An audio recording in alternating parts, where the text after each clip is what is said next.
So it does work both ways. Granted, I don't know if I believe you. Well, go ahead. Because I don't even know fact if... check me. There's no way to me. fact check Well, you, but then you there gotta was not believe even... me. Welcome to Hockey and Podcast.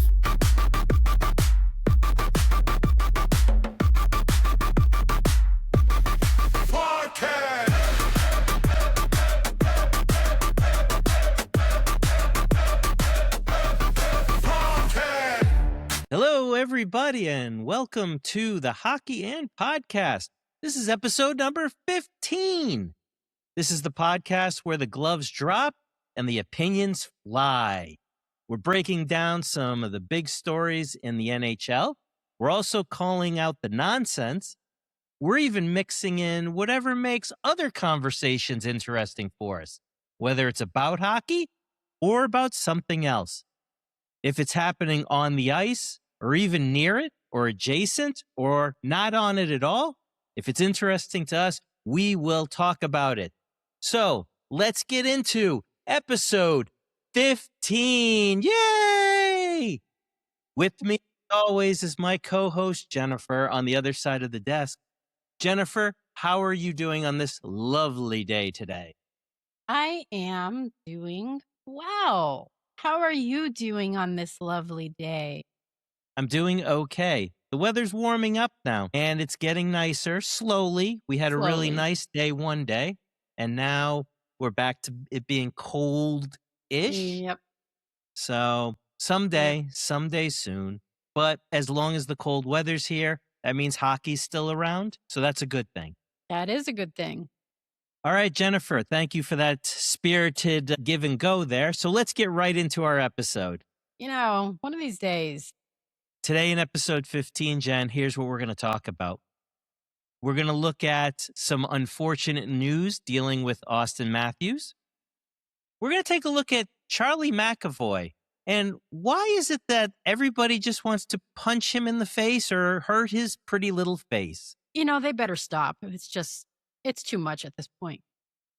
Then we'll get into our first segment, where we will take a look at the NHL's new power couple. Who is it? We're going to let you know. I don't know if I call them a power couple, but. And then, Jen, we're going to end with a very interesting topic to each of us that we brought up last week. We kind of hinted towards it. We're going to talk about some of our favorite creepy lyric songs. All of that, Jen, and much more on episode 15 of the Hockey and Podcast. You know it. All right, so we mentioned we're going to start off with Austin Matthews. Yes. Now, sadly, the Toronto Maple Leafs captain, Austin Matthews, or as I like to call him, AM34, because I'm cool and hip, he's going to miss the remainder of the 25-26 NHL season with a torn MCL injury on his left knee. This was announced on Friday by the Toronto Maple Leafs. Now, Matthews has a grade 3 MCL tear. Do we know what a grade 3 is? Like, is that on the more extensive end or on the top end? Well, I mean, on the top end or on the go for it. Please do with your vast knowledge. All right, seeing as how you're cutting me off left and right here, I'm just going to get into it. So I recently have dealt with this similar injury. Now, Austin Matthews and myself are very similar as far as stature goes. Close. We're both great hockey players that contribute to their teams in a very effective way. I myself had an MCL tear. You did not have a tear. I had an MCL injury. Now, my injury was somewhere between a 1 and a 2. Now, an MCL number 1 means you strained it. Typically, it takes between 2 and 4 weeks for you to kind of get back. I would assume if you're a high output athlete like Austin Matthews, probably less. So that's number 1. Number 2 is you're on the edge of, you've really injured it. You've bruised it, as they say. The typical recovery time for something like that is between 4 to 8 weeks. And they say for the normal person, usually a little bit longer. And you'll have some side effects from that. So yours was like a 0.5 then. Right. Mine was somewhere between a 1 and a 2. Now, grade 3, you're getting more on the severe side. And Okay, they did gotcha. throw in the word tear. So Yeah. now when that happens, that's a very extensive, long-term injury, could be months. Rehab is a slow go because, the MCL's got to get itself back together. They have a lot of therapy they got to do. But like we said, Austin Matthews is a prime athlete. The other part of this is not only did he get an MCL tear, but he also bruised his quadricep muscle in the same injury. Now, you might be asking, Jen, how did this happen? Did he slip in the shower? Where was it? Hopefully didn't have anything to do with the Olympic.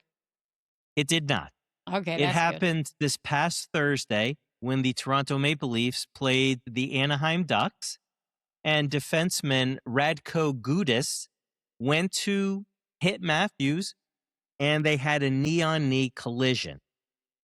Now, knee-on-knee is not good in the NHL. You don't want to see that happen. It was pretty bad when you watched it. Now, Gudas in the game was given a major penalty, and then he was ejected. So that kind of shows you the refs saw it as something pretty severe. We just found out that Radko Gudas is going to get a 5-game suspension because of that hit. So that was more like a intentional. That's awful. Did it look intentional? Did you saw it? I did see it, and the problem is when you use the word intentional, that's a tough word to use because this game moves at the speed of light. Right. Radko Gudas is a physical player. He's looking to use the body, especially on a guy like Austin Matthews who's flying all over the place. But is he considered a dirty? He's not considered a dirty player, right? Or is he? Dirty, no. But No, okay. physical, we'll use the word Physical physical. is fine. He has had incidents in the past where he may have pushed it over the line a little bit. Okay, gotcha. Now, when asked by the reporters, they asked the Toronto coach, Berube. He kind of said, yeah, looked pretty intentional to me. But when they talked to the Anaheim coach, of course, he said, look, everything happens at a split second. Yeah. It's just an unfortunate incident. Either way, we're not going to have Austin Matthews for the rest of the year, and neither are the Toronto Maple Leafs fans. Now, the bad part about this, Jen, for you and me, because I know you're concerned about what I'm about to bring up, is this potentially can affect the Bruins. How so, you may ask yourself? How so, dear? Please explain. You'll recall the Bruins made a trade last year with the Maple Leafs where we sent Brandon Carlo to them, and we received back Fraser Minton, who, by the way, is unbelievably great. He is my new favorite player. So we got him. I know. You don't ever shut up about him. Go on. We also got their first-round draft pick for next year. But there was a little caveat put on that draft. And the caveat is that pick is protected if the Toronto Maple Leafs end up with a top 5 pick, meaning we don't get that pick, we get next year's pick after that. Now, right now, where everything stands, Toronto is a bad team. They only have 67 points. Now, they're not the worst team in the NHL, but they are in the bottom, let's say 7 to 8. So the problem lies in this. Let's say, Jen, that that the Toronto Maple Leafs just tank it, and they end up with a top 5 pick when the season ends. Well, that doesn't mean the Bruins don't get that pick yet, because in the NHL, they have that little lottery system where they take I believe it's top 8 teams. They throw a bunch of ping pong balls or cards into a bingo thingy, and they start picking, and you could have a high pick and you could move down, or vice versa. Now, the worse you are record-wise, you get more ping pong balls in there. So it usually works out. But look at last year.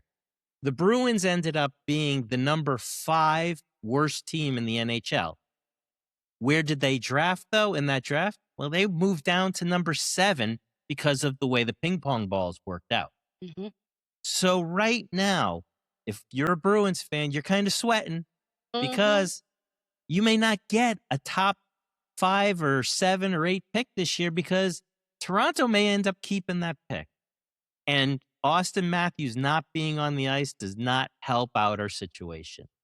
So that's why we're a little concerned as Bruin fans because of the fact that, well, the Toronto Maple Leafs don't have their best player for the rest of the year. Will that change if the Bruins are suddenly like so much worse? That pick has nothing to do with the Bruins. It's how good the Toronto does because it's their pick. We obtain their pick, and it's reliant on how bad So it's they do, regardless. and then where they end up after the lottery. We need them to be, say, pick 6 or lower. Right. Gotcha. That's where we need them to be. So. All right. Fun So, stuff. unfortunately, no Austin Matthews the rest of the year. Great player. Going to miss him for the rest of this year. But he will be back, and I think he'll be back next year with a little chip on his shoulder, but we shall see. Jen, the Boston Bruins and our boy Charlie McAvoy. I'm telling you, that guy, he's just starting to look normal again. I feel so bad for him. Why is it? What is it about Charlie McAvoy that either hockey pucks, hockey sticks, or the boards or other players just seem to want to bash his face in? I feel like he's just got a bullseye on him right now because of the injury, because it's such a massive injury, and they look at him as a potential weakness. So, I mean, that's what I'm thinking, partially. I think it's just misfortune. I don't think that's a people lot are of aiming misfortune. You are not wrong. Let's go over that misfortune that he's had this year. All right. In the 25-26 season, on November 15th, Charlie McAvoy suffered a fractured jaw. Now, he suffered, in more medical terms, a linear fracture of his jaw after he took a Noah Dobson slap shot off of his face when they played the Montreal Canadiens. He went right into surgery. They inserted a metal plate, and he lost several teeth from his face getting hit by the puck. I wonder what the comparing Chara's injury to McAvoy's. Well, you recall Chara, when he suffered that injury, they wired his jaw shut. They did, and they didn't do that with McAvoy, right? He was still able to. They didn't he wasn't wire eating or anything, but they said that the injury forced him to follow a liquid diet that resulted in Charlie McAvoy losing significant weight. I believe it was like around 20 pounds. Yeah. And then he was sidelined until mid-December. Now, Charlie McAvoy doesn't heal up, but basically gets to the point where they clear him to play, and he's playing with the bubble now. We remember that, around the end of December going into the Olympics. Okay. You would think, all right, bad injury, but let's leave it. He'll heal up during the season, and he'll just be fine. No. In early February of 26, Charlie McAvoy took an elbow to the head/face from Sandis Vilmantis. Yep. Okay. Now, although he continued to play, he later shared photos of his severely swollen face. Awful. And he expressed frustration over the lack of a penalty on that play. And I agree with him. I agree with him too. Now, even before that, Jen, let's flash forward. So Charlie McAvoy's face is getting beat up. It's all swollen. He's missing teeth. It's so horrible. But he's on the mend now. Well, March 10th, 2026, in a game against the LA Kings, McAvoy sustained another hit to the face. So he just took the bubble off after the Olympics was over. So he's playing just with a half shield, and he proceeds to get hit in the face again. That chipped or knocked out several of his front teeth. Okay, so let's see. The initial injury where his jaw was broken, I believe it's the left lower side, and possibly I couldn't really see, possibly the upper as well. I know the lower is all gone on the left side. He doesn't have that many more teeth to be knocked out. What the heck is going on? This poor guy, he just can't catch a break. This shows you how tough this kid is. Yes. He takes this injury, and despite the fact that he's missing teeth, he's bleeding visibly. You can see in his mouth is just full of blood and his teeth are stained. He comes back in the game and scores the game-winning goal against the LA Kings in overtime. And you'll recall after he scores that goal, Jen, he goes up against the glass where he celebrates with That was awesome. some Boston fans. That was amazing. I loved it. And I mean, all I got to say, and I've mentioned this before, if anything even remotely close to that happened to me, I'd be out on down for the count for weeks. And I'm not even talking about the broken jaw thing. I'm just talking about getting banged in the head where you get your teeth knocked out. That's horrifying. To the fact that he was able to get, they must really shoot them full of some happy juice. Because man, oh man.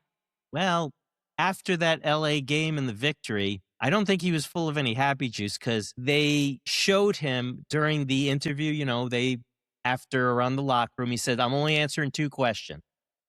And one of the reporters asked, why do you think this keeps happening and what's your state of mind? And basically he just said, I'm really tired of this. And I understand that statement because of what you said.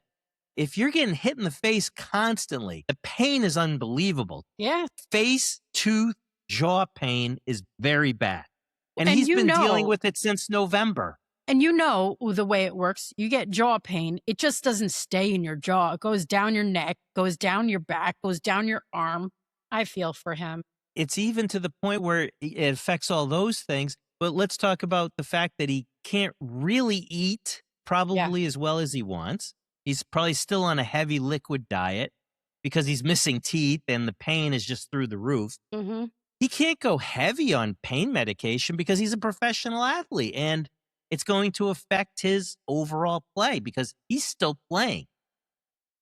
So from the Hockey and Podcast to those in the NHL, to the NHL gods above, whoever's listening, please stop focusing in on Charlie McAvoy's face and leave the kid alone. Let him have some joy the rest of the season to where he could sit down to a meal and not have a lot of pain because he took a puck to the face or a stick to the face or an elbow to the face.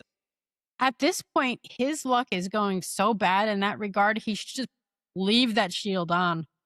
Just leave it on until he's completely healed, which probably won't be until the end of this year. And I mean the end of this year, meaning like into October.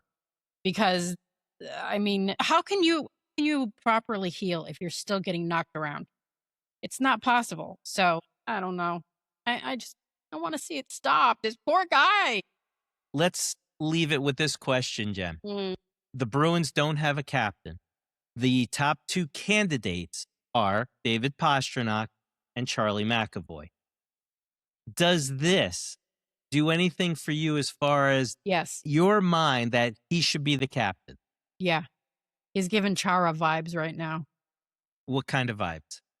Chara vibes. The kind he's going out there and he's doing it. He's doing it regardless of injury, regardless of what he's gotten going on.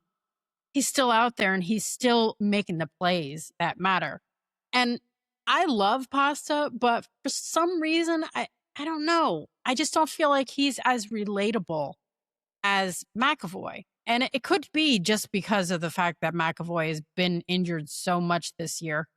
I mean, when you get injured that much, it'd be a very cold person to not be able to look at him and feel some empathy for him. So maybe that's what's happening with me and why I'm feeling him more than Pasta. But I just think that he's putting forth all the feels, he's got the feeling of captain.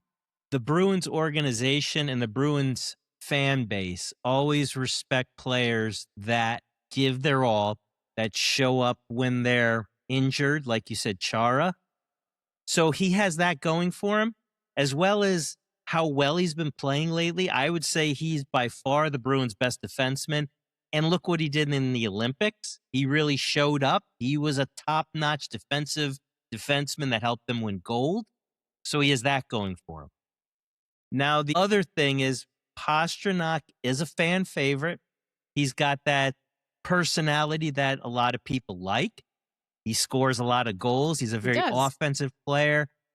He's even showing up as far as he's throwing the body more. He's playing hard. Hey, I'm not taking anything away from him whatsoever. I just feel like McAvoy just has a better presence.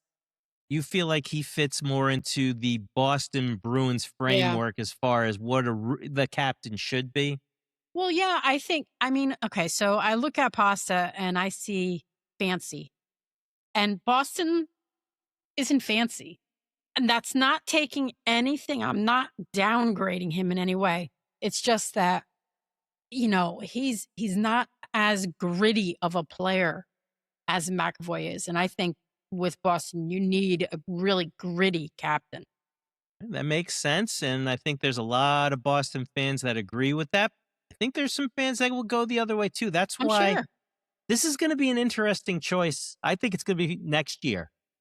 One of those two will be the captain next year.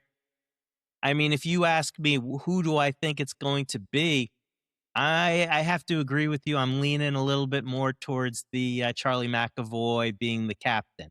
Right. I mean, just the way that he reacted with the fans was he's going to get his own team psyched to play. And that kind of stuff, like what he did with the fans on the glass, I think that's a big deal. It speaks volumes to his own player, to his own team. So I would love to see him be captain. I think that it would be a nice fit. We'll see next year who the captain is. But as we mentioned before, please, NHL gods, leave Charlie McAvoy's face alone for the rest of the season. For the love of all. I mean, my goodness. Okay, moving on. Yes. You've heard of power couples in the actor world, in the musician world, in the sports world. Jen, we're going to talk today about potentially the new NHL power couple. Okay. Now, who we're referencing? Who you're referencing. Who I'm referencing. Yeah. And I think you're going to agree with me on this. The new power couple in the NHL is Golden Boy Jack Hughes and pop singer / dancer Tate McRae. Now, news came out recently that the two of them are now dating exclusively, which means they're not dating anybody else. If you didn't know that, that's what the kids are calling it these days. Okay. Now, we all know who Jack Hughes is, right?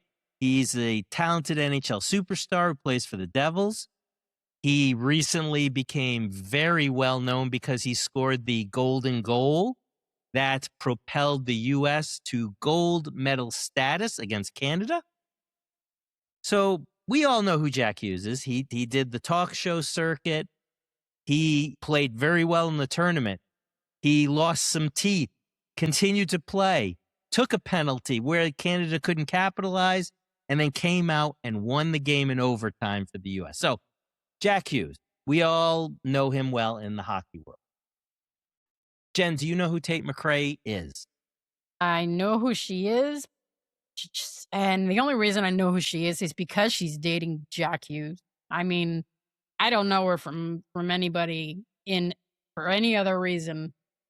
Never heard her music, none of that kind of stuff. So, well, let's get a little background on Tate McRae because she is dating a NHL superstar. So maybe this will help you to say, yes, this is the new NHL power couple. I don't think the word power couple is applicable to people that just started dating, FYI. But anywho.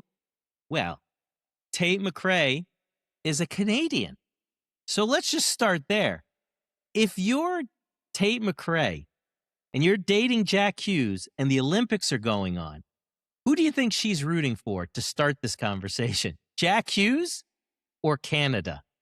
I would hope I would hope, since they're just dating, that she'd be rooting for Canada, but who knows?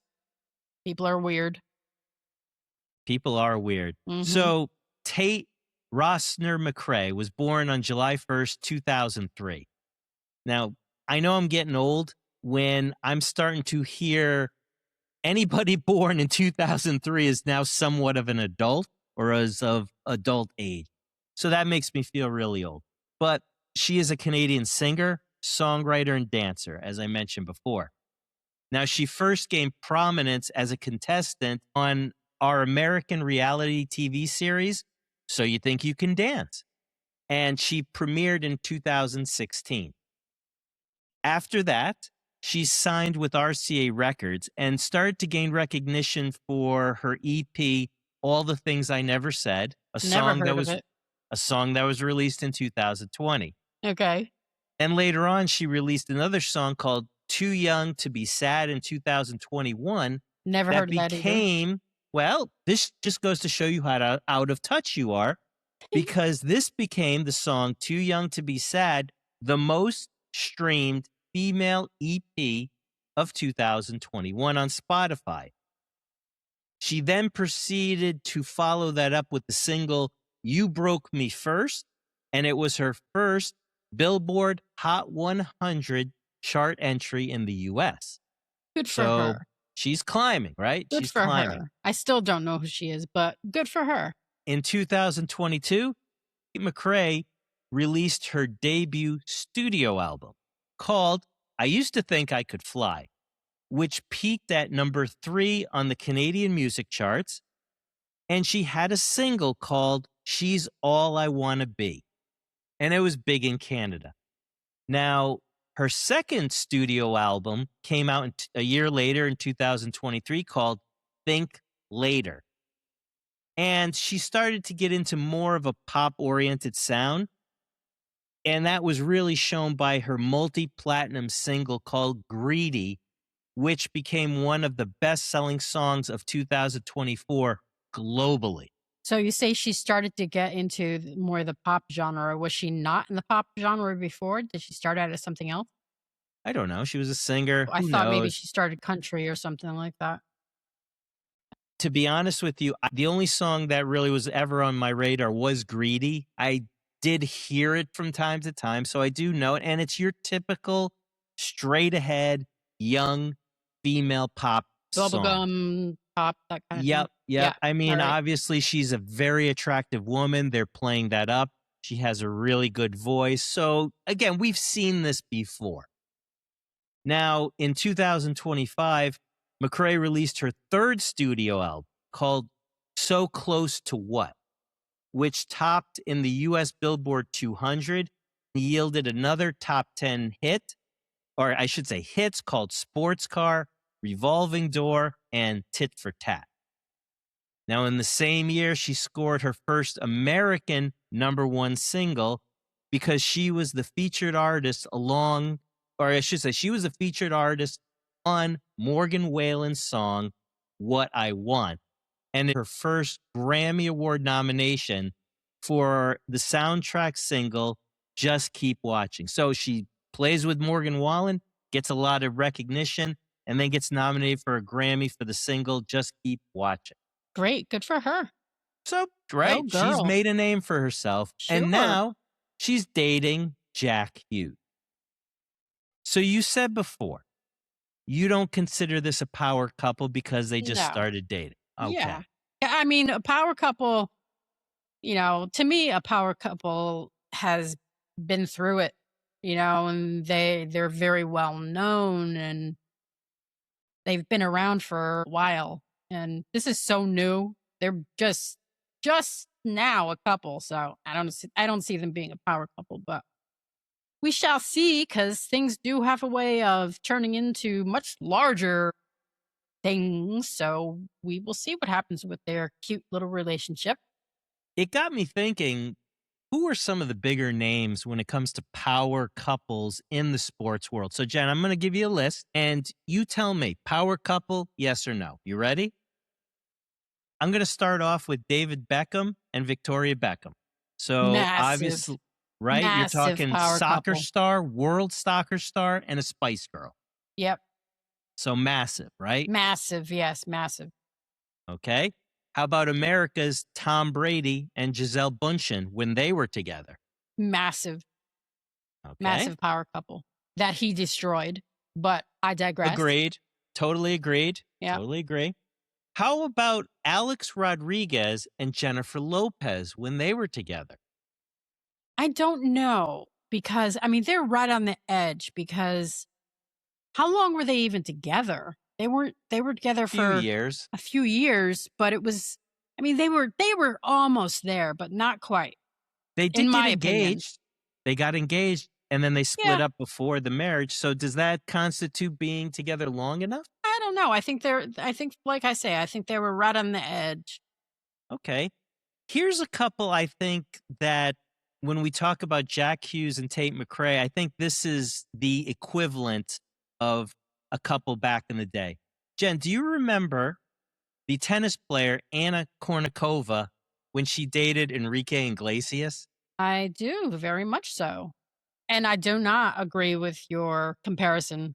I don't think that Anna Kournikova or Enrique Iglesias are the same as Tate McRae. Explain. I think Anna Kournikova and Enrique Iglesias are definitely in a higher echelon than the two that we're talking about. Because Anna Kournikova, she was just, well, I don't know, maybe not so much. Let's But talk this out. I don't see them as a power couple anyway. Anna Kournikova and Enrique Iglesias. Well, I've let's never talk this thought out that. from this aspect. Yeah. Think of this. So, as an athlete, Anna Kournikova, mez a mez. She was a top athlete, but she never won big tournaments. But Right. she was more known as a model, I guess we could say, right? But sports is what got her into that world. Right. So let's compare her to Jack Hughes. So you're saying Jack Hughes is a bigger star than Anna Kournikova? I As think far as that notoriety. I think that Anna Kournikova was bigger than Jack Hughes as far as notoriety. As an athlete or As an as a athlete. model? Both put together, all of it put together. So I think she was more well known due to different reasons than Jack. I think she was more widely known, whereas Jack Hughes is well known in the hockey world. Okay, so name recognition, Anna Kournikova, check mark next to it I think compared to so, Jack. yeah. Fair enough. Now, if we go the other side, compare Enrique Iglesias to Tate McRae. Not even close. Not even close. Not even close. Go ahead. Because you got the last name Iglesias with you. I mean, he had quite a few songs that were pretty decent on his own, but then, he's got the last name. So that already gives him cred. But I still wouldn't put him and Anna in the category of being a power couple either. So I don't think either couple are considered power couple. Jen, you ready for this? I can name 2 Enrique Iglesias songs. Okay. Go for Okay. it. Offhand? Off Or did the you top, look this up? Nope. I'm not looking this up. Just off the Okay. top of my head, one of my favorite songs. Yes. Because it's ironically bad, but it's good. Yeah. Is by Lamos. I love that tune. Great song, catchy song. That's where Anna Kournikova shows up in that video. Yes, I know. Okay. And then he also has the song Just Want to Be With You. So 2 right off the top of my head of Enrique Iglesias. I agree with you. I don't think he's a superstar in his own right.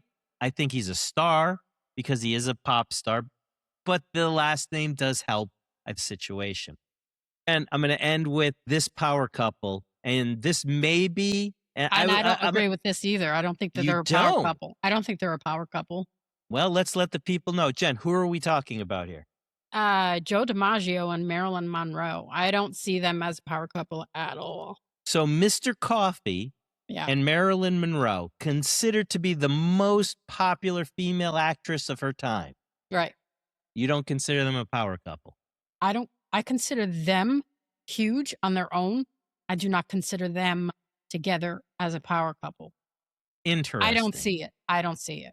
Because, I mean, and I'm not downing either one of these people, but, usually when you're a power couple, you can think of that person or think of either person and automatically think of the other person. When I think of Marilyn Monroe, I think of a lot of people, not just Joe DiMaggio. And I'm not throwing shade.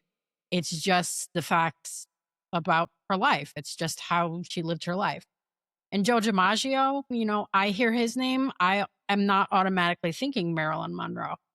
In comparison, when I hear David Beckham, automatically my mind goes to, oh, Victoria Beckham. Or Tom Brady, yeah, my mind automatically goes to Giselle. And even I'll even put Alex Rodriguez and Jennifer Lopez in there. Those two, not as much as the first two, but those two, their names are kind of synonymous with each other. But Joe DiMaggio and Marilyn Monroe, it's not something. It's not for me. Again, I was not alive during this period of time, so who knows? Maybe at the time they were considered a power couple. Well, back then you didn't really have a lot of this kind of coverage. It would pop up Right. every so often, but not like today. And when you're Marilyn Monroe and you're kind of tied into President John F. Kennedy, That's what I'm possibly, saying. that's so I can agree with you on that one. Definitely. Okay, Jen, we went over some of the power couples in sport. Now, here's some Jack Hughes, Tate McRae questions that I have for you. So let's have a discussion on these three questions. Okay. First and foremost, when it comes to those two, do people outside the hockey world really care about this? I doubt it. I mean, I'm in the hockey world and I couldn't care less about it. So I'm thinking anybody who's outside of the hockey world is like, who? You know, I don't know. Maybe now because he was in the Olympics, maybe that's something that maybe his name has gotten hotter. And again, like I said, I didn't even know who Tate McRae was. I just know her in relation to the fact that she's dating Jack.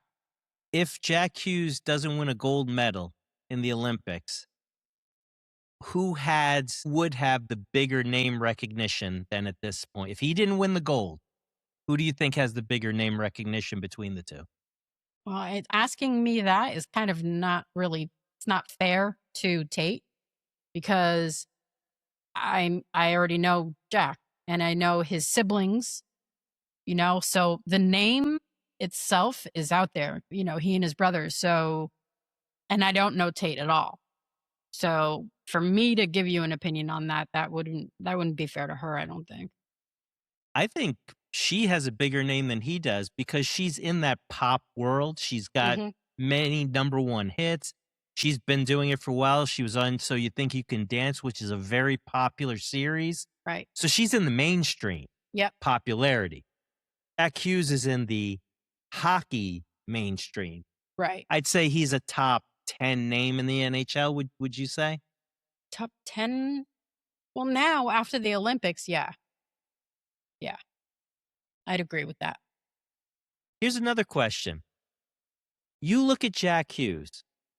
Do you see just handsome, manly, physical type of guy? Or do you see kind of a little bit of a nerd? I don't see a nerd. I see a boy. And that is again, I'm not throwing shade. It's not disrespect. He's just smaller than the kind of person that I would think would be with somebody like Tate. And she's tiny, but he's just not an imposing figure in the hockey world. He's not somebody that you go out on the ice and you're scared of him or anything like that. I think that she's going to run right over him. Let me tell you that, though. That's my next question. Will Tate totally destroy Geeky Jack in this Yeah. relationship? Do you Oh, think yeah. she will break his She's heart? going to chew him up and spit him out. Really? I don't think they have lasting power. I would be very, very happy for them if they do. I know nothing about them. I could be completely off base, but I'm just taking into consideration how old they are, how long they've been together. and what things look like from the outside. And she looks like she knows who she is. She looks like she might have more experience in the relationship world. And again, I have to keep reiterating, I'm not throwing shade. This is not a cut on her in any way, shape, or form. She's beautiful. It seems like she's a very strong young woman. And I hope that she is. But yeah, I do see her as somebody who's just more worldly wise, I suppose, and than he is. Last question, last discussion. How will them dating affect Jack Hughes' gameplay I don't in the think it's going future, to. do you think? I don't You think it don't will. think so? No. Because the way that he is, from what I've seen of him and how much effort the whole family puts into being a hockey family, that I think from a very young age, they have been brought up to have their career in hockey as their focal point. And there's nothing wrong with that. But just like the other couples, somebody in the relationship would have to take a back seat. Because if they're both running constantly, they're not going to work. It's just not going to work. Look at what happened with Tom Brady and Giselle. She took a back seat for a really long time. And when it was finally her turn, what destroyed them was the fact that he didn't back down. He wouldn't take the back seat for a little while so that she could do what she needed to do for her life. So I think in a relationship that works, especially with athletes that are as actively playing as hockey players do, the spouse needs to take a back seat. I don't think Tate can take a back seat. I think she's too strong. I'm going to take the opposite side of that and say, I think it could potentially affect his game. Meaning, Okay. let's say they date for a year or so, and let's say they have a bad breakup. And because they're both public figures, of course, that's going to be in the press nonstop. It's going to be, whose fault was it? Why did they break up? A lot of media attention, potentially. I could see her handling that a lot better than him. I don't know. Like I said, with the family background and how structured everything is, I don't see that being a problem for him. And I would hope if something happens and they part company, I would hope they both give each other the respect that they deserve and just part amicably and not have, things all in the news, in the media, in the tabloids, all the rest of it. I don't know if they're big enough to garner that kind of attention. But again, as I say with everything, we shall see, time. They just need time to figure out what they're doing. Okay. I want to end this segment with a potential power couple that's coming down the pipe. Yes. And that is Taylor Swift, who is potentially marrying Travis Kelce. They are engaged. They're supposed to be getting married this year. Jen, I have 4 questions. Rapid fire. Give me the first thing that comes to your mind on these questions, and I'll do the same thing. You ready? Okay, sure. When it comes to Taylor Swift and Travis Kelce, where do you think the ceremony takes place? I already know where the ceremony takes place. It is supposed to be held at the Ocean House Resort, Watch Hill, Rhode Island. And she had a massive house in Rhode Island. And then the date, they have the date down as being around June 13th. And the reason for that would be there's significance in the numbers. Guess we'll see how it goes with them too. I do think that they are a power couple now. Even though they have not married yet, they are so out there in the public eye that as soon as they got together and she started showing up at his games and whatnot, and then after that kind of died down, after all the crazy, oh my God, she's here, blah, blah, blah. After that kind of died down and everybody got used to the fact that she was there, I think they kind of glided in nicely into the power couple role. So I do see them as a power couple. He's supporting her from the sidelines all the time when she's on tour, and he's even joined her on stage. So I think that makes a power couple, and the visibility and things like that. I think she's definitely the star of that relationship, Absolutely. hands down. But I'll say this. Look, Travis Kelce is an amazing football player, so that's one thing. I do think he's gotten more notoriety as a public figure because he's dating her, obviously, or about to marry her. But I'll say this. He's a personality. Their He is. podcast with him and his brother is Mhm. fantastic. Yeah. It's what I wish our podcast would be. I don't know how we can get it there. They're just off the chart. Just they're Well, they're give and take. brothers. That's true. I mean, different scenario. That's true. They can say whatever they want to each other and get away with it because they live separate lives. I have to be a little more on guard because there's certain things that you and I do together that I would like to continue to do together. Oh So my I God, have to be shut up. careful, and that's why I can't go down that road of No, what the it's Kelce no, brothers that's do. not why. It's because you respect me. You respect your wife. You love your wife. You would never do or say anything to harm her, regardless of anything else. I think Travis Kelce is a massive, massive catch for her, let me say. I think that she is so fortunate that she found somebody who lives up to her standards and who is along the same lines of her brand of crazy. Like they're both very outgoing. They both love to have fun.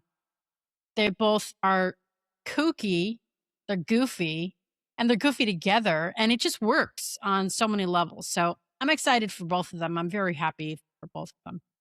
Okay, we kind of diverted from the questions, but here's another question. Why do The you always got to first- stick me out like that? Because that's what I do. You could always ask me questions, but you just don't seem to have those quick thoughts like I do.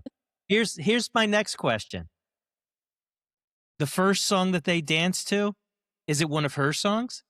God, Yes or no? I hope not. It shouldn't be. Okay. Another question. What kind of cake do they have? Is it chocolate? Is it vanilla? Or is it a weird flavor? I don't think they have a cake. What do you think they do? I don't know. But she's unique. So it's not going to be something that's just run of the mill. I'm going to call it here. And when it happens, you can all say you heard it here first. I think they have a cake. I think it's vanilla. I think it's big. And I think that his brother Jason jumps out of it at some point. How about that? Okay. Sure. All right, Jen, last question. Name me one famous person or couple that you think is showing up to that wedding. Selena and Benny. That's a good one. Well, that's obvious. Anybody else you can think Hey, of? you said one. What about you? You talk about it. I'm going to say, let's see. Boy, you kind of took mine there. There's a lot of celebrities. I know. All right, you ready for this? I think she has, crap, what's his name now? The singer there, the Irish singer that everybody loves. He sings Ed the Sheeran? ballad. Thank Ed you, Ed Sheeran? Sheeran. I think Ed Sheridan shows up to that.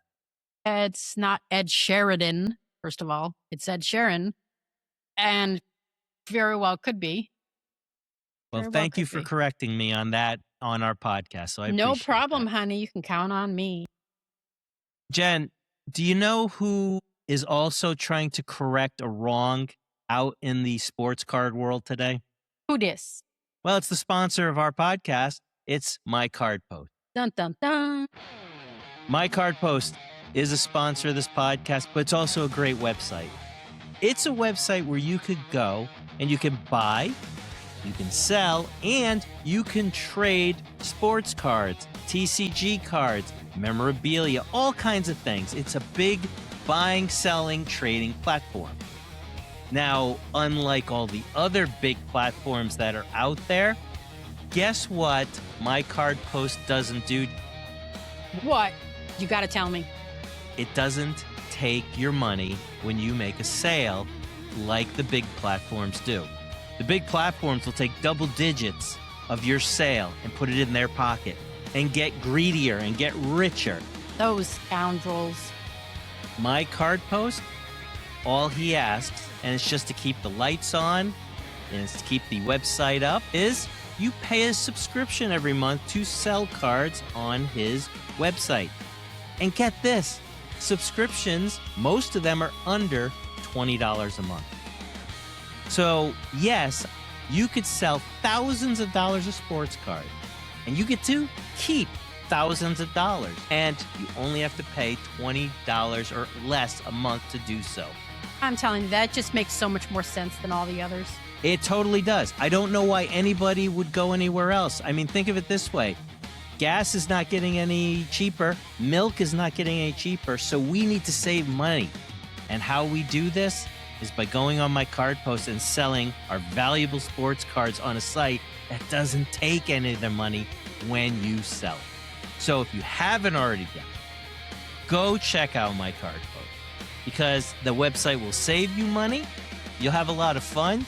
You'll meet some very interesting people, and then you'll get some really cool cards. So check out my card post, long-running sponsor of the Hockey and Podcast. Jen, we all love music. We all love bands. We all love certain songs.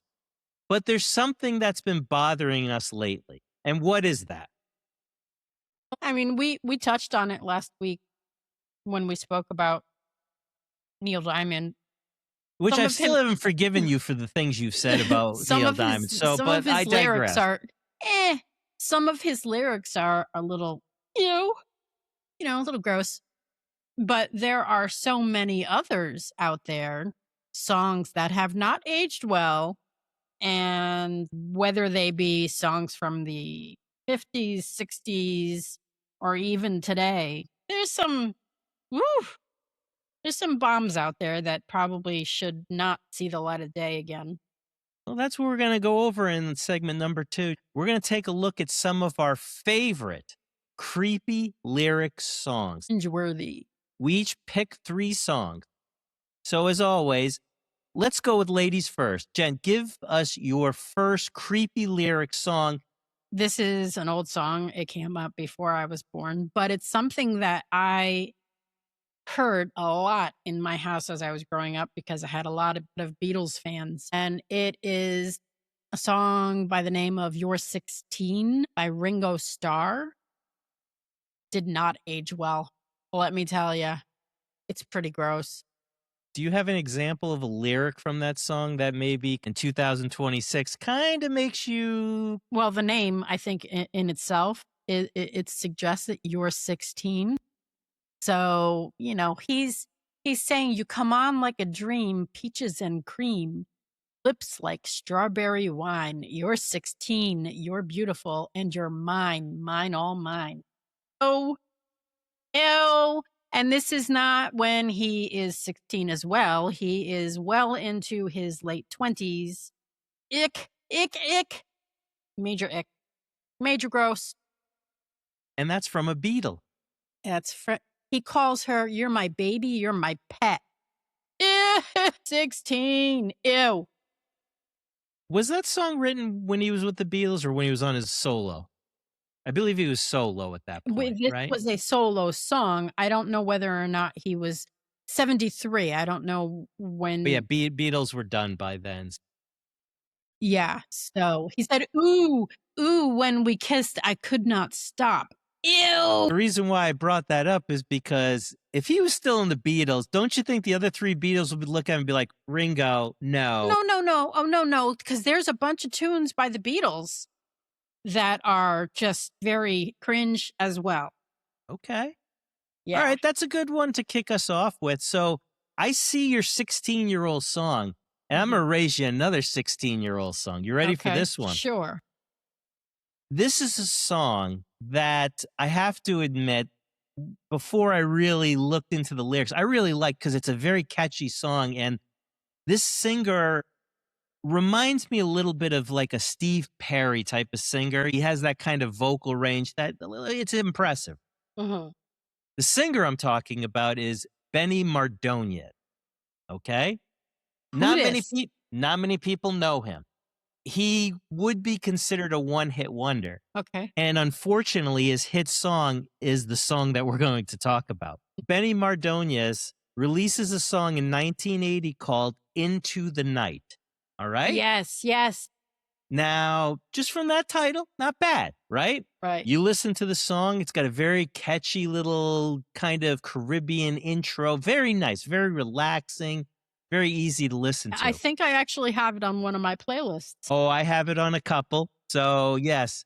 Now, here's where it falls apart for me. Here's the first verse and then the chorus. So, I'm going to read you the actual lyrics. You ready? Okay, go for it. He just comes out hot. His first lyric is, "She's just 16 years old. Ew. Leave her alone, they said." say. So Okay? gross. So we're not starting off well. Well, it doesn't get any better. Then he proceeds to say, "Separated by fools who don't know what love is yet, but I want you to know." Not good. It's getting worse. We're talking about, getting he's worse. talking about It's someone going who's 16 downhill. years old. Gross. He then jumps into the chorus where he said, "If I could fly, I'd pick you up and I'd take you into the night and show you love like you've never, ever seen." And do we know how old he was when he sang this or wrote this or when this came out? He was in his late 20s, early 30s. Gross. Here's the thing that gets me. So he writes this song, okay? And one day he goes into the studio and hands out, "Here you go, guys. This is the song we're going to record." Now, if you're like, say, the bass player in this session, Right. and you're starting to play a cool groove and he belts out those lyrics, Jen, Just the very first sentence, bad enough. aren't you stopping and going, "Whoa, whoa, whoa, wait a minute. What are we talking about here? 16 years old, and dude, you're almost 30? And he says it in there. He acknowledges she's just 16 years old. So he's acknowledging the fact that she's a baby. Ugh. He even mentions later on in the song that, and this is another lyric, "I would wait till the end of time for you." So he's basically may even be saying, "Look, you're not there yet, but I'll wait till you're legal." But it doesn't have that vibe. It feels like He's that not first waiting. lyric where he's like, he talks about Show that you the people just love don't that- understand. Yeah. So we just started this discussion off with two 16-year-old songs, So gross. and they're both very gross. So you had Ringo Starr. I I have Benny Mardonias. Which, people, don't take our word for it. Go check out these songs and really listen to the lyrics. All right, Jen, give me your next song of creepy lyric songs that we love. Okay, so the next one that I have is not out and out creepy. I mean, it is to a degree, and it's 8675309, Jenny, by Tommy Two-Tone. And that One was hit it. wonder. Yep, and that was in 1981. So we're coming closer to current times. We're not much closer, but we're a little We're in closer. the 80s. Benny was in the 80s. This one's in the 80s Yep. too. Okay. So the lyrics, Jenny, Jenny, who can I turn to? You give me something I can hold on to. I know you think I'm like the others before who saw your name and number on the wall. And then he's saying, I need to make you mine. So it's creepy enough that he saw her number on a wall. And from this, and I mean, on the wall, that's pretty much in the men's bathroom.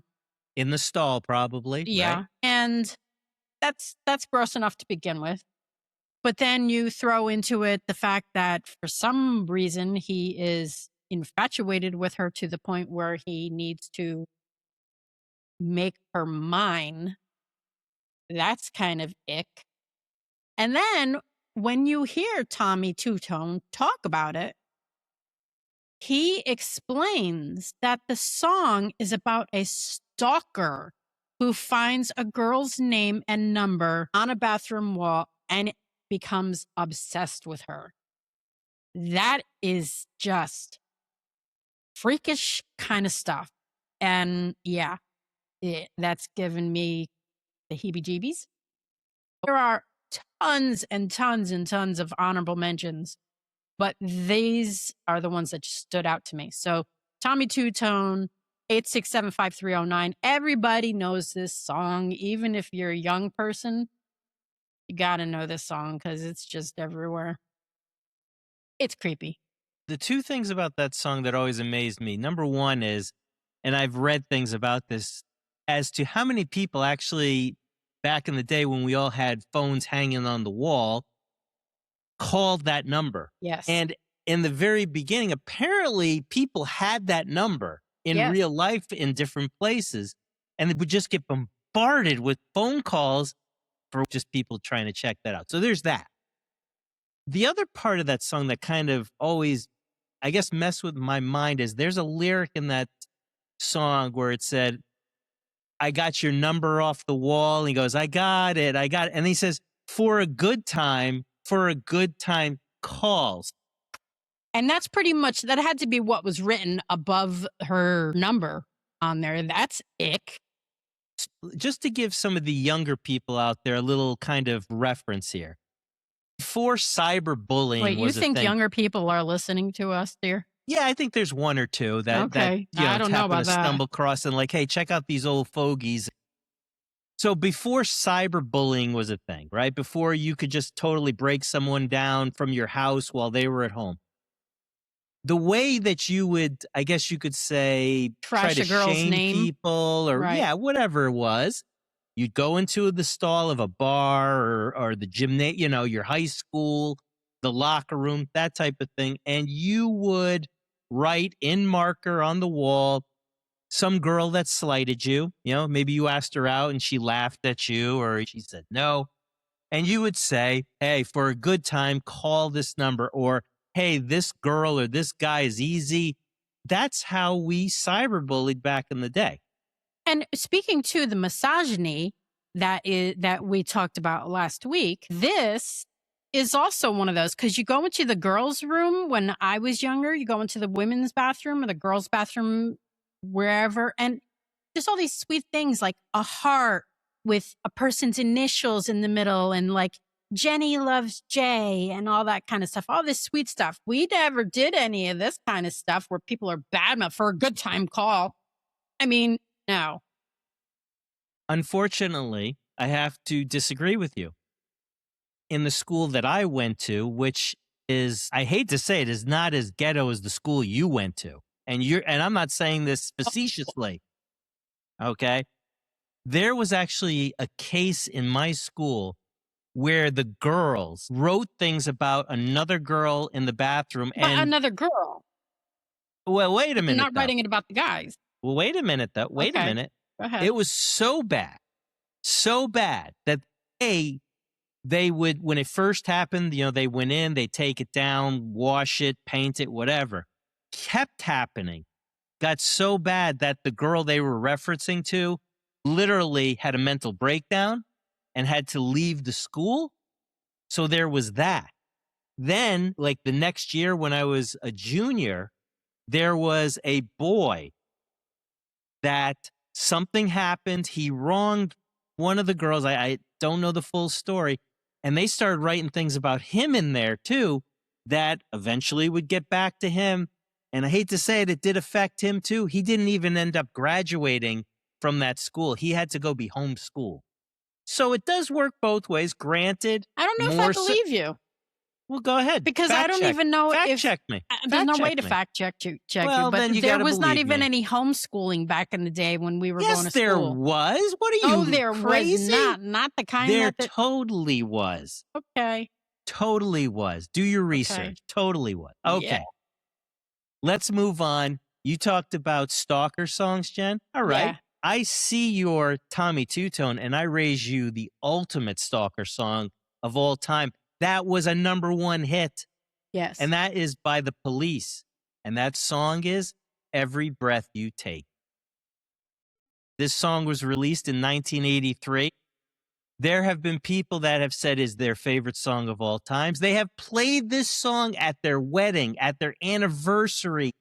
You name it, this song has been played. Very catchy song. Do you like this song? I do. I love this song. Great song, right? Sting wrote a great song. Here's the funny part is this song that's frequently mistaken for a romantic ballad is a song that was actually written from the perspective of a stalker. And it's a stalker who's basically constantly surveying their former partner. So they're basically watching this person. When you now look at those lyrics from that slant, this song gets very dark very quick. Yes, it is. And that is something that has been talked about a lot. And he has come out and he's like, why are people using this at their wedding? He's like, stop doing that. It's not a romantic tune. The way it comes across, it doesn't come across as being stalkerish, but when you break it down, yeah, it's pretty sneaking stalkerish. Very much so. When you look at it through those glasses, right? Now, the song itself has a very melodic, catchy musical side to it.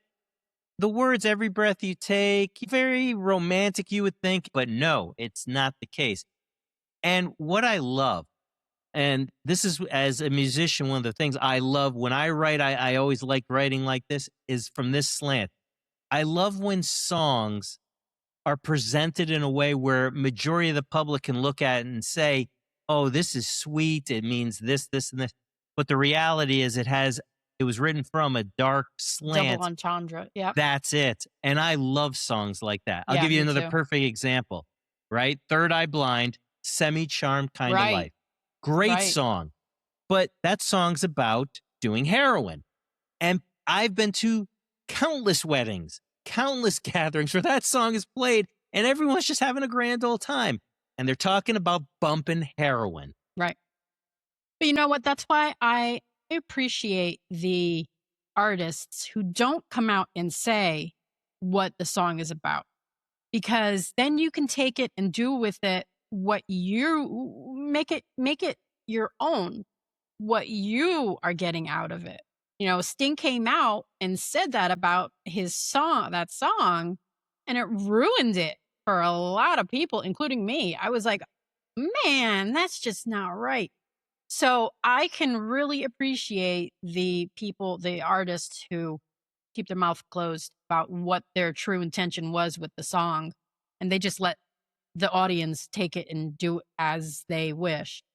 I agree. I think that even if you wait for time, like let a lot of time goes by and then you kind of explain it, it does take away from the song. So like you said, just let it be and just say, I wrote this for whatever the reason may be, and I leave it up to the public to interpret it how they want.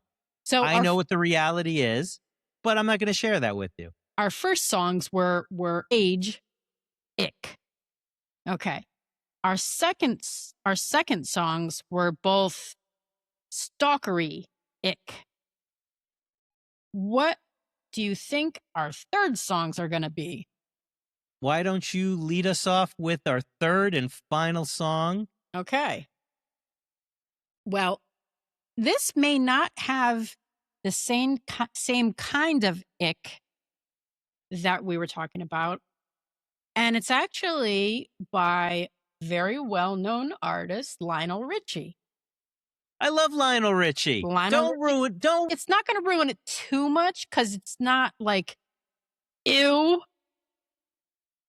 And it's the song Hello. Now, you know the song Hello. It's a massive, massive song. Is it me you're looking for? Exactly. If you remember, you may not remember what the video was like. I remember that video vividly. What do you remember about the video that stood out the most? The most. It was a terrible video, first and foremost. But what I remember the most is the fact that I believe the girl in the video was blind and that Lionel Richie was a teacher, I believe. Yes. And she never knew his face, but she sculpted his face out of clay, Yes. if I'm not mistaken. Right. Okay. Now, given the fact that she's blind, he goes on and he's a teacher and all these things. Hello, is it me you're looking for? I mean, it's just all kinds of ew. Because if she can't see him, then this is all going. She's not able to know whether or not he's there. She's in a crowd of students. So in my mind, he's looking at her and putting what he thinks she was thinking about him when she can't even see that he's there. So he's putting all of this feely stuff on his student that, are you looking for me? Am I the one? She may not even know that he exists. I mean, and then to boot, you said she does the clay about him. Exactly how does she know what he looks like? In the video, there's one point where she actually touches his face. Right. She's a student. But I will say this, that video, I think they portrayed it that this was college. It had It that doesn't feel it was a matter. college. Well, a college compared to 16-year-olds No, I is know. at least a little but bit she's better. blind as well. And Hey, it blind just- people it deserve just- love too. That's not what I'm saying. Don't even try to go there. I'm just saying it seems like he's taking advantage of a situation. And that to me is bleh. I don't know. That one, I don't know if that sits well with me because it's Lionel Richie, and who doesn't love Lionel Richie is as gross as all of them, let me tell you. Jen, can I share with you my favorite Lionel Richie story that I've ever heard? I know which Lionel Richie this story's going to be. I know It's it. such Go a for good it. one. All right. Go for it. You and I were at I believe it was either Rob Thomas or Matchbox 20 concert. Not Rob Thomas, the NHL player who didn't get traded, but the singer. And he was telling us about the time he met Lionel Richie. He went up to Lionel Richie and proceeded to tell him a story. He told Lionel Richie, this is Rob Thomas, that when he was in high school, he was an awkward kid. So he would go to parties and he would hope that there was like a piano there. And the couple of parties he would go to, there'd be a piano that was in the house that he would proceed to sit down at and pull out a songbook and play Lionel Richie songs on the piano while he would sing to the party, which garnished him attention, which the ladies fell in love with. So basically, he ends up saying to Lionel Richie, thank you. You helped me have sex in high school because I was able to play your songs on the You're not piano supposed at to be these saying parties. that. Come on, it's 2026. Everybody I know knows that, but what we're I'm talking family about. friendly. The internet's dirtier than we are. Now, here's the No funny part. kidding. Here's the funny part is Lionel Richie listens to that and at the end looks at Rob Thomas and goes, you're welcome. The same happened to me too. Meaning Lionel Richie had a lot of sex because he played songs on the piano all the time too. So that's why I love Lionel Richie. He's just a cool dude. I don't like new Lionel Richie with the makeover and the pulled back face and all that. Give me old Lionel Richie dancing on the ceiling. I mean, come on. But anyway, I digress. So, Jen, that's a good third one. All right. I'm going to end with a song. This pains me because I loved this song when it first came out. It's such a hooky, great song. It just makes you want to dance. But there's a lot of problems with it. Unfortunately, the song I'm talking about is Blurred Lines. Oh. Jen, you know the song I'm talking about? Yeah, you already said it. Yeah, but you know the song. Yeah, I know the song. Okay, everybody get up. Great yeah. bouncy tune. Yeah. Nowadays, especially more recently, to be criticized for the lyrics and the meaning to the song. Unfortunately, this song has been pointed out to promote rape culture, misogyny, and non-consensual sexual advances. Now, when this was brought to Thicke and Williams' attention and they were asked the question about that, they would defend this song and argue that this song's more about good girls embracing their inner bad side. And the lyrics really became a lightning rod for criticism over the concept of consent and the objectification of women. All of this from a catchy pop song. So I dug a little bit. And you know what? Good. Yes. You know what, Jen? Let's see. Come on. Okay, here we go. Mm-hmm. The first thing that stands out to you in this song is the phrase, "know you want it," is repeated consistently throughout the song. Many have said that this repeated phrase is the focal point of the controversy, with critics arguing that it dismisses a woman's lack of consent and assumes her body dictates her desires and her way of dress, regardless of what she says. So again, that idea that asking for it type of thing, regardless of what they say, that's number one. Then the idea of blurred lines of consent.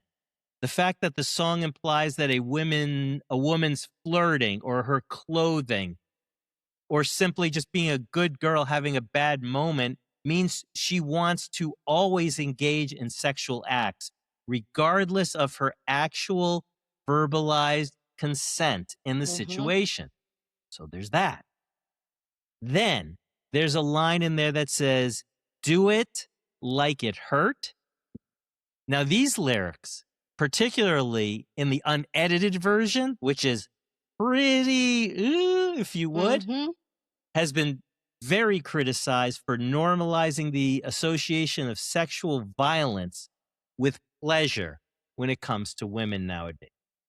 Then, the version that has T.I.'s rap in it, T.I.'s rap added the controversy with lines basically that some, I guess you could say, aggressive or violent lyrics in his rap, which is contributing to the overall sexual misconduct vibe that this song is putting out. Then the cherry on top is the music video. Now, music videos aren't as popular today as they were back in the early and mid 2000s, but this video really, I think, drives the point home. The music video, there's two versions. There's an edited and an unedited version. One featured male singers, all fully clothed, but the women in the unedited version were all topless and naked. So, okay, that's not a good thing. That adds a lot more criticism of the song as being more demeaning and objectifying. So, like you've always said, why does the women have to be naked and the men are all sitting there dressed and they're just creepily looking at these women?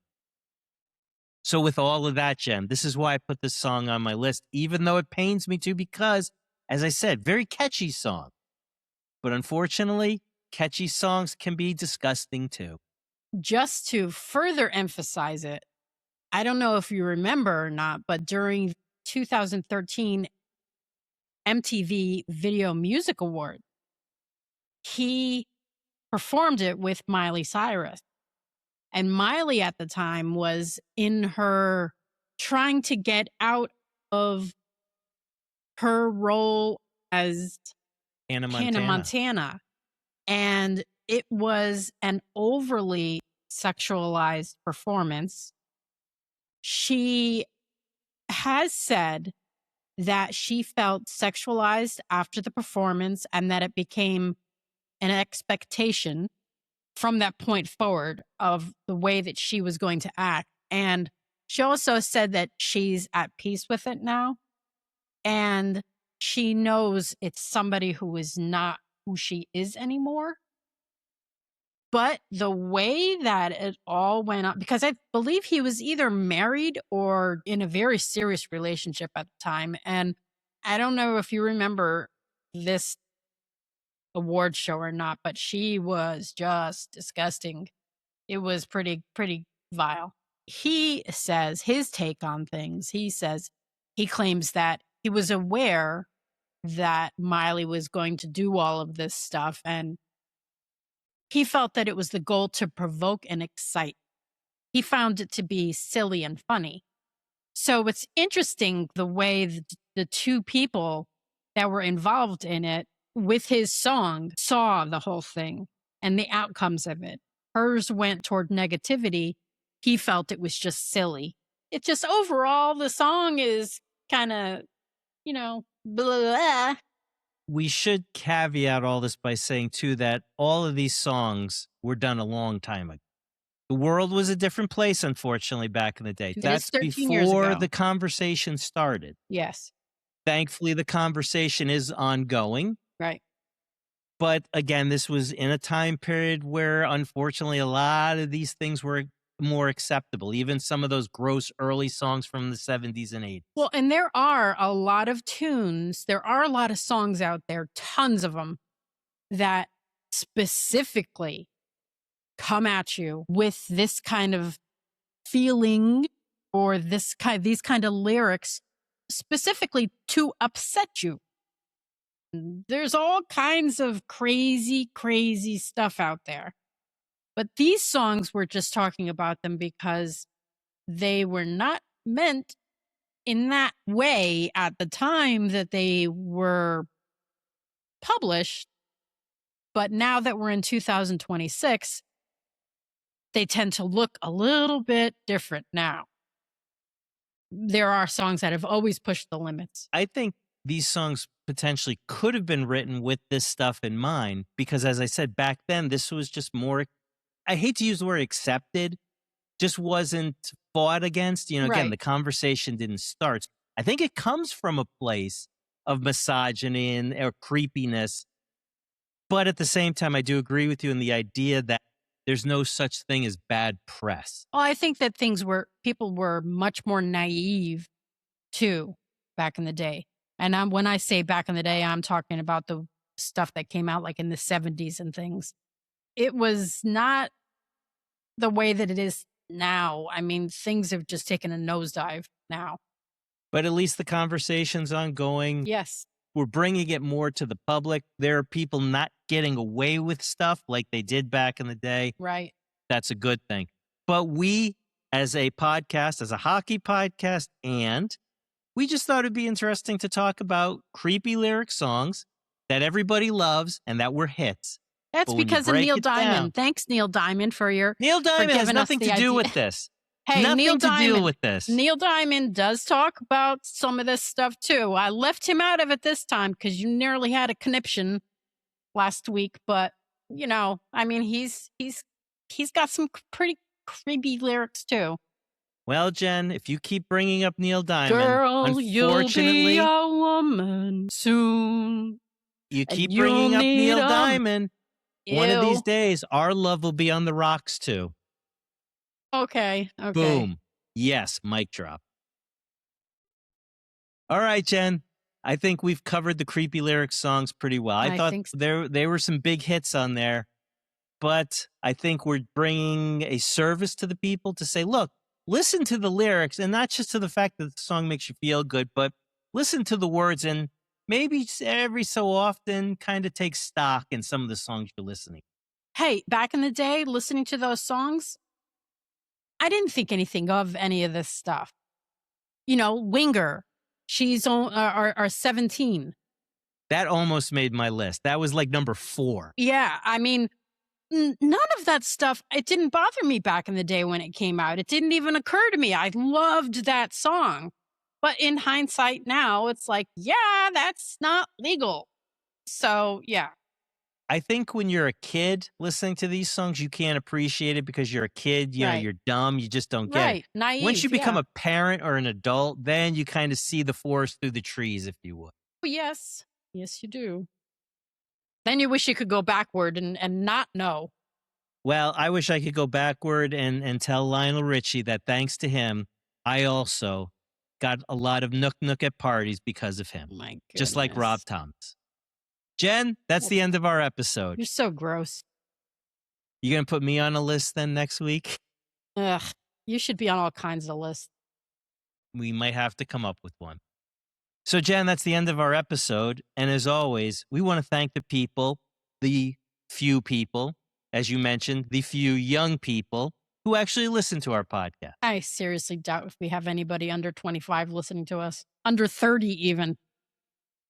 That could be true, Hey. but regardless, we want to thank everyone who does listen to our podcast Yes. and say, as always, if you could, share it with people. Give us a like, give us a follow, give us a subscribe.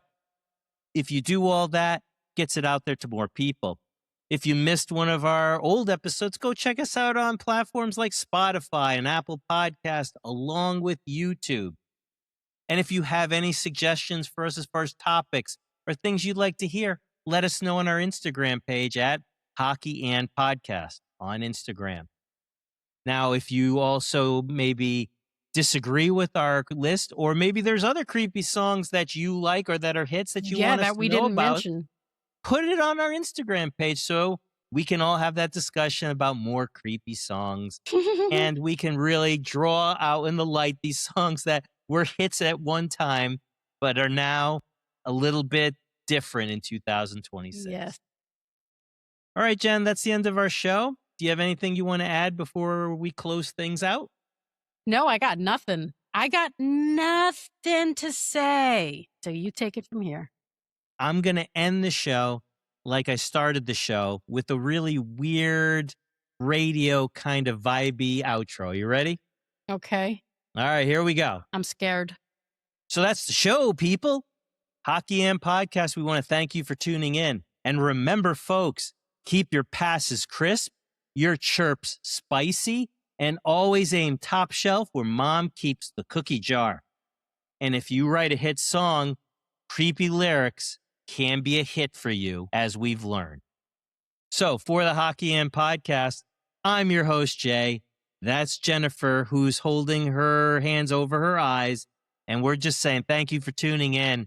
And we'll see you next time, people. So adieu.